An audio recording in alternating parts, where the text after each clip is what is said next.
সবাইকে গুরু পূর্ণিমার অনেক অনেক শুভেচ্ছা। তো বাড়িতে পূর্ণিমা পুজো ছিল, বাড়ি আয়োজন করেছিলেন, পুরোহিত মশাই এসে গিয়েছিলেন।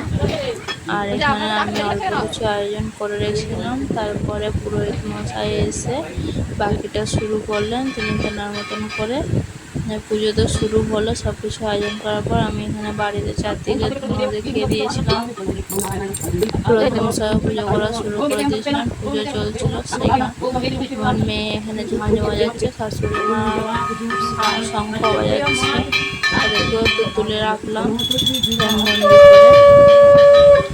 তারপরে আরতি হলো, পুজো হলো, পুষ্পাঞ্জলি হলো, সব কিছু হলো, পুজো সমাপ্ত হলো, সুসম্পন্নভাবে পুজো হলো। সবাইকে ভালো রাখুক নারায়ণ বিষ্ণু, এই কামনাই করি।